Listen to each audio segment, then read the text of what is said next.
अभी मैं पटना के गंगा घाट पर हूं और उसी गंगा घाट पर हूं जहां नमामि गंगे के तहत और गंगा के सफाई के तहत और गंगा की सफाई पर लगभग 200-250 करोड़ रुपए खर्च किए जाते हैं। बावजूद उसके सच्चाई होती क्या है, आज मैं आपको ग्राउंड जीरो पर मैं दिखाने का काम कर रहा हूं। एकदम ग्राउंड जीरो पर मैं गंगा किनारे हूं और देख लीजिए कचरा का, अगर आप पूछ सकते तो कचरा के बारे में पूछना नहीं है। जहां देखिए वहां कचरा है, जहां देखिए वहां कचरा है। कचरा का बात कर रही, खाली कचरा है महाराज। देख लीजिए कहाँ क्या किया जाएगा, कहाँ कहाँ क्या उठाया जाएगा। टोटल का टोटल कचरा है, टोटल का टोटल। यहाँ देखिए अभी 2 कदम में अगर देख दिया जाए, 2 कदम हम देख लिए तो देख लीजिए कचरा का भरमार यहाँ लग गया। ये कचरा यहाँ पर है। मैं सिर्फ इतना पूछना चाहता हूँ, गंगा के सफाई के नाम पर जो करोड़ों रुपए की उगाही होती है और बंदरबाट होता है, बंटवारा होता है, वो कहाँ जाएगा पैसा? वो गरीबों के हक का पैसा, वो लोगों के हक का पैसा और बिहारियों के हक का पैसा। उस पैसे से बिहार में फैक्ट्री लगाई जा सकती थी, उस पैसे से गंगा की सफाई करके और यहाँ प्रोजेक्ट का स्थापना कर किया जा सकता था। लेकिन नहीं, देख लीजिए आप गंदगी दिखाइए, आप यहाँ से दिखाइए पूरा गंदगी दिखाइए, वहां तक गंदगी दिखाइए, पूरा का पूरा गंदगी दिखाइए और थोड़ा जूम करके भी आप गंदगी दिखा दीजिए।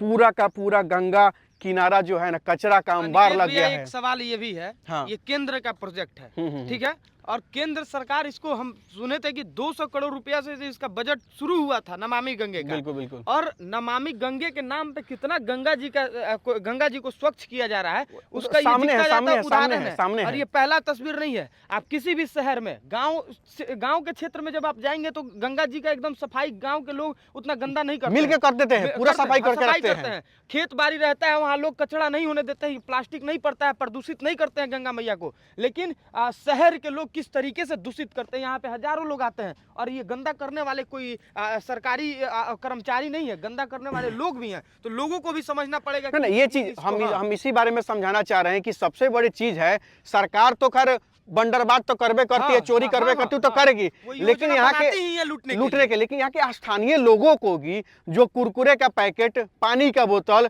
चिप्स का पैकेट, तमाम चीजें जो लेकर के गंगा घाट पे आते हैं और खाने के बाद अपने बाप की बपौती समझ कर यहीं फेंक के चले जाते हैं। तो एक बात ध्यान में रख लीजिएगा, आज जो आप कचरा फैला रहे हैं ना, इसका खामियाजा आपको तो नहीं, आपके आने वाली नस्लों को भुगतना पड़ेगा, आपके बच्चों को भुगतना पड़ेगा। देख लीजिएगा, अपने बहुत सारे ऐसे मित्र हैं, जैसे शुभम भाई लोग हैं, बिंगिंग हेल्पर वाले लोग, वो तमाम लोग यहाँ साफ सफाई करते हैं। लेकिन कोई एनजीओ वाला, कोई सामाजिक आदमी कितना इसको सफाई करेगा? अगर हम सफाई करना भी चाहें तो कितना दूर तक? अच्छा, मैं यहाँ से 10 अभी चलिए, अभी मैं 1 घंटा मेहनत कर देता हूँ, हो जाएगा? नहीं होगा, नहीं होगा, किसी कीमत पर नहीं होगा। जाएंगे फिर यहाँ पे लोग आएगा, लोग कचरा लगाई जाएगा, हक देता है लोग, देखिए ना, हक के लोग चला जाता है, सारा का सारा सिस्टम खराब करके रखा लो। मेरे कहने का सिर्फ इतना ही है, अगर सरकार प्रयास करने में गलती करती है, सरकार अगर प्रयास ढंग से नहीं कर पाती है, तो नागरिक का काम होता है कि सरकार को सबक सिखाए। ये नहीं कि नागरिक सरकार से ज़्यादा गंदगी फैलाए, नागरिक सरकार से ज़्यादा कचरा फैलाए, नागरिक सरकार से ज़्यादा संवेदनहीन हो जाए।